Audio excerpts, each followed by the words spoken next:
लहसुन का पहला स्प्रे कब देना चाहिए, क्यों देना चाहिए और किसके लिए देना चाहिए, और कौन से कीटनाशक, कौन से फफूंदी नाशक और कौन सा टॉनिक पहले स्प्रे में ज्यादा से ज्यादा रिजल्ट देके जाएगा, ये सभी सवाल होते हैं हर एक किसान के जब भी वो लहसुन का पहला स्प्रे खरीदते हैं। तो आज के इस खास वीडियो को अगर आपने पूरा देख लिया तो लहसुन के पहले स्प्रे के लिए कौन सी दवाई ले और रोगों की और कीटों की पहचान किस प्रकार से करें, इससे संबंधित कोई भी समस्या आपको आगे देखने को नहीं मिलेगी। तो आपने भी इस साल लहसुन की फसल लगा रखी है तो हमें कमेंट बॉक्स में जरूर बताएं कि आपके एरिया के अंदर कौन सी समस्या ज्यादा देखने को मिल रही है। और अभी तक आपने कात्यायनी ऑर्गेनिक्स के यूट्यूब चैनल को सब्सक्राइब नहीं करा है तो जल्दी से नीचे दिए हुए बटन पर क्लिक करके चैनल को सब्सक्राइब कर लीजिए और बिना किसी देरी के इस वीडियो को अपन शुरू करते हैं।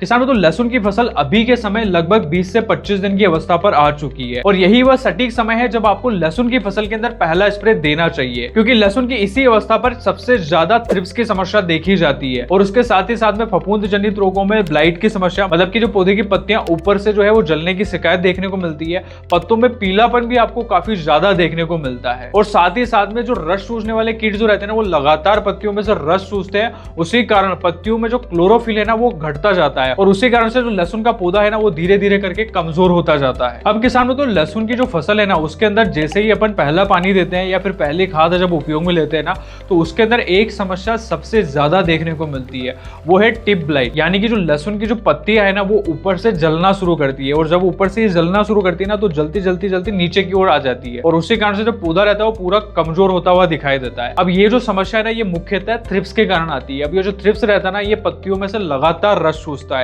और उसी कारण से जो पौधे की पत्तियां जो रहती है ना वो पीली भी पड़ती है और पौधा जो है वो पूरा आपको कमजोर होता हुआ दिखाई देता है। और उसके बाद में लहसुन की फसल जब शुरुआती अवस्था में रहती है ना तो उसके अंदर पोषक तत्वों की कमी के कारण भी आपको पीलापन दिखाई देता है। अब ये जब पोषक तत्वों की कमी के कारण जब पीलापन दिखाई देता है ना तो लहसुन का जो पूरा पौधा रहता है ना वो पूरा पौधा ही पीला पड़ जाता है। ऐसा नहीं कि एक पत्ती पीली पड़ रही है दूसरी पत्ती आपको हरी दिखाई दे रही है, ऐसा नहीं होता है। जब पोषक तत्वों की कमी होगी ना तो पूरा पौधा जो रहता है ना वो धीरे धीरे करके पीला पड़ जाता है। और इस साल की अगर मैं बात करूं तो लहसुन की फसल में झुलसाई की समस्या, मतलब पौधा जो रहता है वो पूरा झुलस के जाता है, पत्तों पे धब्बे जैसे निशान बनने की जो समस्या है ना वो काफी ज्यादा देखने को मिल रही है। और ये जो रोग है ना ये लहसुन के पूरे प्लॉट को जो है वो रातों रात खत्म कर देता है। आप जब खेत में जाते हो तो पौधा जो है पूरा बैठता हुआ दिखाई देता है, पूरा खेत जो है वो बैठता हुआ दिखाई देता है। तो ऐसी समस्या अगर आ रही है तो आपको समझ जाना है कि जो लहसुन की फसल है ना उसके अंदर झुलसा जो है वो लग चुका है। तो अब आपको पहले स्प्रे के अंदर फफूंदी नाशक भी लेना पड़ेगा, साथ ही में थ्रिप्स को कंट्रोल करने के लिए आपको कीटनाशक भी उपयोग में लेना पड़ेगा।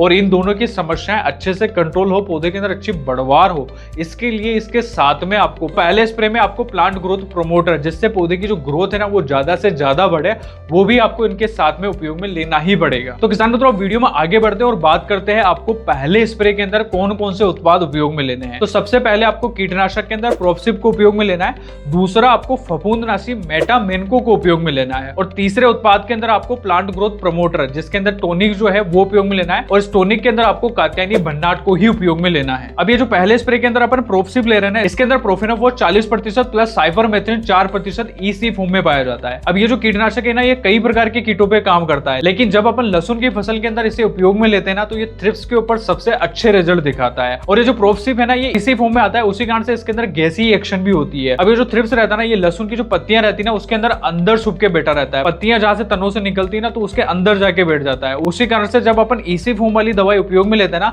तो इसके अंदर गैसी एक्शन होती है और गैसी एक्शन होने के कारण ये दवाई जो रहती है ना ये थ्रिप्स जहां से अंदर छुप के बैठा है ना तो ये उसे भी खत्म करने में काफी अच्छे तरीके से मदद करती है। इसीलिए मैंने आपको पहले स्प्रे के अंदर प्रोफसिप को उपयोग में लेने के लिए बोला है। और इसी के साथ में इसका एक और फायदा होता है कि ये जो इसी फॉर्म वाली दवाई होती है ना ये रेट में काफी किफायती होती है। उसी कारण से जब अपन पहला स्प्रे ले रहे हो तो रेट जो है वो भी किफायती रहेगी और रिजल्ट जो रहते हैं ना इसके भी आपको लंबे समय तक देखने को मिलते हैं। और इस प्रोफसिप को आपको पहले स्प्रे के अंदर 400 ml प्रति एकड़ के हिसाब से उपयोग में लेना है। अब बढ़ते हैं दूसरे उत्पाद की ओर जिसके अंदर आपको कात्यायनी मेटामेन को उपयोग में लेना है। ये काफी अच्छा फफूंदनाशी है जिसके अंदर metalaxyl 8% plus mancozeb 64% WP form में पाया जाता है। WP मतलब ये पाउडर फॉर्म में आता है। तो जब अपन इसको उपयोग में लेते हैं तो लहसुन की फसल के अंदर तमाम प्रकार के जो फफूंद जनित रोग होते हैं जो शुरुआती अवस्था में फसल को काफी ज्यादा नुकसान पहुंचाते हैं, जैसे टिप बर्निंग की समस्या आती है, जैसे मैंने बताया पत्तियां ऊपर से जलने की शिकायत आती है तो वो भी कंट्रोल होती है। साथ ही में झुलसा की समस्या आती है, पौधों के अंदर अंदर आपको पीले धब्बे जैसे निशान बनते हुए दिखाई दे रहे हैं तो ये उसे काफी अच्छे तरीके से कंट्रोल करता है। और उसके साथ ही साथ में लहसुन की फसल के अंदर जो पत्तियां जलने की जो शिकायत है ना वो काफी ज्यादा देखी जाती है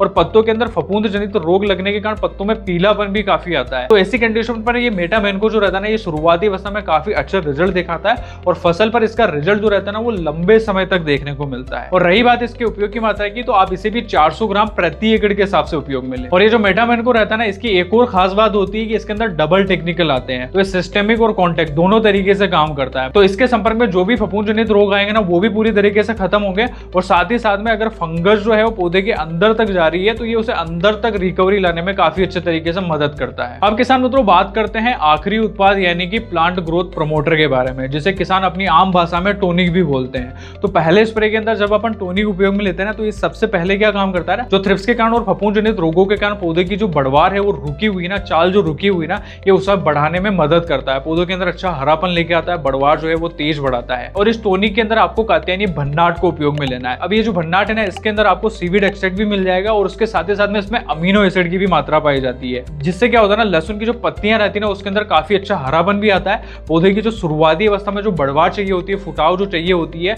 पौधों के अंदर ज्यादा से ज्यादा पत्तियां निकल के आए, पत्ती की जो चौड़ाई है वो ज्यादा से ज्यादा बने, हरापन भी ज्यादा बने, क्लोरोफिल निर्माण भी ज्यादा से ज्यादा हो, ताकि आगे चल के कंदे की जो साइज है ना वो ज्यादा से ज्यादा बने, क्योंकि पौधा अगर हरा भरा रहेगा तभी आपको ज्यादा पैदावार देके जाएगा। और रही बात इसके उपयोग की मात्रा की तो भन्नाट आप 250 ml प्रति एकड़ के हिसाब से उपयोग में ले। तो किसानों तो यही था लहसुन का पहला स्प्रे जो फसल की आपको शुरुआती अवस्था में, फसल जब 20 से 25 दिन के आसपास आ जाए या फिर 30 दिन के आसपास हो जाए, 1 महीने के आसपास आ जाए, तब आपको उपयोग में लेना है। वीडियो में दी गई जानकारी आपको अच्छी लगी तो इसे लाइक करें, चैनल को अभी तक सब्सक्राइब नहीं करके रखा है तो जल्दी से सब्सक्राइब कर लीजिए और इस वीडियो को अपने किसान मित्रों के साथ में जरूर शेयर करें। धन्यवाद।